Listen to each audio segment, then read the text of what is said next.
All right, guys, some interesting poll results to dive into here. There's a lot here, actually, about how Democrats and Republicans feel about a variety of industries within the economy. Let's take a look at this.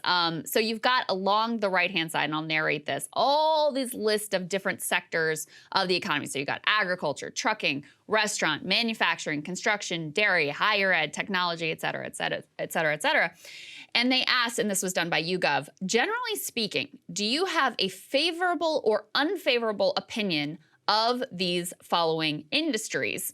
And so they've got it divided here by how Republicans feel about all of these industries versus how Democrats feel about these industries. Some of them are quite close, quite aligned. Like, for example, Republicans and Democrats feel basically the same way about the hotel industry as one example, and also about the railroad industry, which is interesting and relevant given the fact that there's a potential strike looming here. But the places where they had the biggest partisan gap, Saagar, were news media, entertainment, higher ed, mining, broadcasting, which I think to me that includes entertainment. Feels like it falls into both news media and broadcasting and entertainment rather.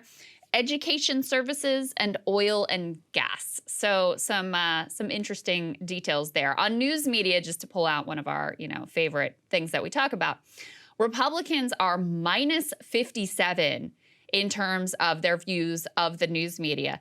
Democrats are only at plus 17. So it's not like Democrats are really in love with the news media at this point either, but Republicans just wildly more negative on the sector. And even though I am not a Republican, I tend to side more with their assessment of the state of affairs over there. Yeah, the big one that actually stuck out to me was higher ed, because it has Republicans at 0, but Democrats at a plus 45. To be honest, we need to I am surprised Republicans are at 0. I thought that they would be in negative terrain. If you include boomers, they're not going to hate the universities. I think people, people have a very they have believed this is like a path to a better life. And I mean, the American higher education system has long been like the envy of the world. And so it was interesting to me, that Republicans were still at neutral and not like overtly negative on higher education. That was kind of a surprise. Tobacco was an interesting one too, because Democrats actually have a more favorable view of the tobacco industry than the Republicans. Although all the data that I've seen says there are a lot of Republicans smoke a lot more than Democrats. That one is surprising. So that one, I wasn't quite sure. Pharmaceutical companies. This is a shared place of contempt. Good. Some potential, bipartisan overlap here. Right. You have them at minus 18 for Democrats and minus 14 for Republicans. So it makes me think about, Josh Hawley and what was ultimately like a fairly self-serving op-ed to sort of like push any sort of midterm blame off of Trump and by extension off of himself and his own Stop the Steal nuttiness. But he did make a good point there about like, hey guys, why are we filibustering like lowering insulin prices? Right. This is something that is insanely popular, overwhelming, bipartisan skepticism of the pharmaceutical industry. I would be interested to see these numbers like pre and post COVID.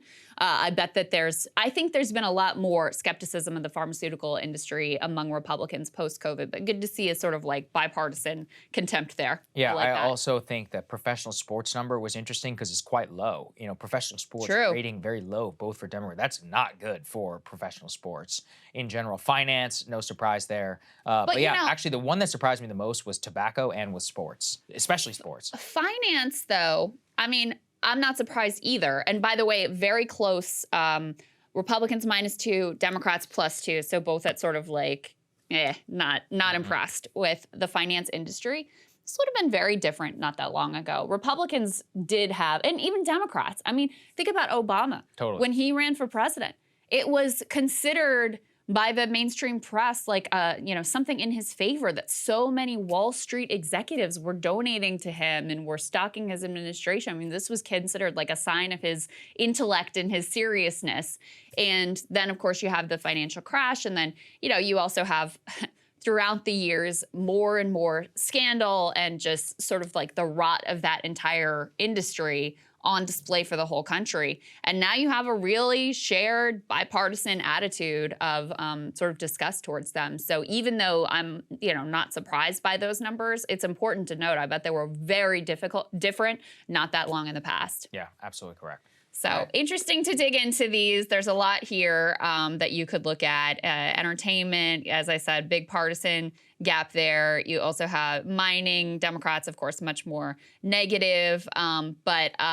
You know, I think it also, you can see in some of these numbers what helps to inform cable news programming. And you can also see in these numbers some overlap where there's potential for possible bipartisan action. So we'll see. That's a good point. Either look at where there are differences or look at where there are actually some, you know, agreement across the spectrum. Indeed. All right. Love y'all. See you later. Hey guys, ready or not, 2024 is fully upon us now. And Saagar and I have been brainstorming ways that we can really up our game for this critical election. Yeah. We rely on our premium subs to expand our coverage, to add staff, to upgrade the studio. We just want to give you the best independent coverage of this election, which is possible. So if you can help us out, become a premium subscriber today, breakingpoints.com, or the link is down here in the description video. It really means the world to us. And if you like what we're all about, this is the best possible way to keep us 100% independent, working only for you.